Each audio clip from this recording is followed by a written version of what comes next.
नमस्कार दोस्तों। आज हम एक ऐसी बहस की पड़ताल करने जा रहे हैं जो इस समय पूरे देश में चर्चा का विषय बनी हुई है। एनसीईआरटी की नई किताबों से इतिहास के कुछ बेहद अहम अध्याय और राजवंश पूरी तरह हटा दिए गए हैं, खासकर मुगल काल और दिल्ली सल्तनत।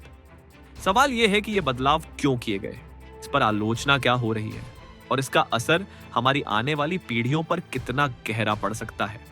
आइए इसी सच्चाई को विस्तार से समझते हैं। एनसीईआरटी की नई कक्षा 7 की सोशल साइंस की किताबों से मुगल राज्यवंश और दिल्ली सल्तनत से जुड़े लगभग सभी अध्याय गायब कर दिए गए हैं।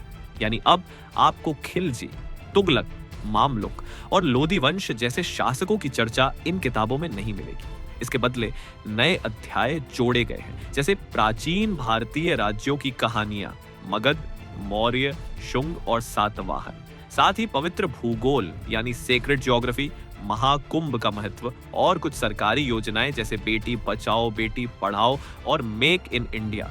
लेकिन सवाल ये उठता है, क्या यह बदलाव पहली बार हुआ है? दरअसल नहीं। कोविड कॉल में भी एनसीईआरटी ने रैशनलाइजेशन के नाम पर सिलेबस कम किया था। फर्क सिर्फ इतना है कि तब बदलाव आंशिक थे और इस बार बड़े हिस्सों को पूरी तरह हटा दिया गया है। अब सवाल आता है, आखिर ऐसा क्यों किया गया है? एनसीईआरटी और सरकार की ओर से 3 तर्क दिए गए हैं।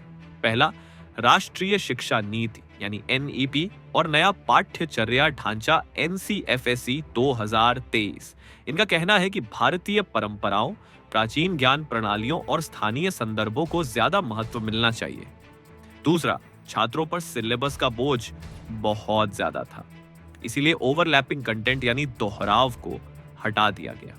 लेकिन तीसरा पहलू सबसे विवादास्पद है। कई लोग मानते हैं कि यह बदलाव केवल शैक्षणिक नहीं है, यह इतिहास की व्याख्या बदलने का एक प्रयास है। भारत की विविध विरासत को किस तरह पेश किया जाए, किन हिस्सों को ज्यादा जोर दिया जाए और किन्हें धीरे धीरे भुला दिया जाए, असल बहस यही है। अब आते हैं सबसे अहम हिस्से पर, आलोचनाएं और चिंताएं। कई इतिहासकारों का कहना है कि अगर दिल्ली सल्तनत और मुगल काल जैसे महत्वपूर्ण अध्यायों को हटा दिया जाए तो भारत के मध्यकालीन इतिहास की समझ अधूरी रह जाएगी। वो दौर जिसने हमारी संस्कृति, धर्म, प्रशासन और समाज में गहरे बदलाव किए, उसकी पूरी कहानी गायब हो जाएगी। दूसरी चिंता है पक्षपात की।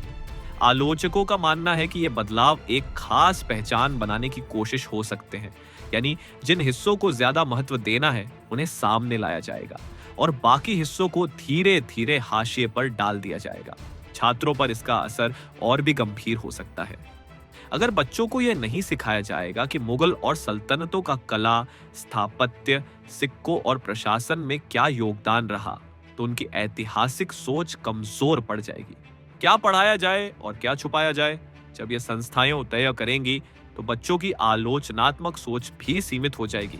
और सबसे महत्वपूर्ण, इतिहास को पूरी तरह मिटाया नहीं जा सकता। पुरातत्व, शिलालेख, साहित्य और शोध हमें बताते हैं कि मुगल और सल्तनत काल भारत के इतिहास का अभिन्न हिस्सा रहे हैं। उनके योगदान को नकारना हमारे अतीत को अधूरा दिखाने जैसा है। अब बड़ा सवाल यह है, ये बदलाव इतना महत्वपूर्ण क्यों है? आखिर इससे फर्क क्या पड़ता है?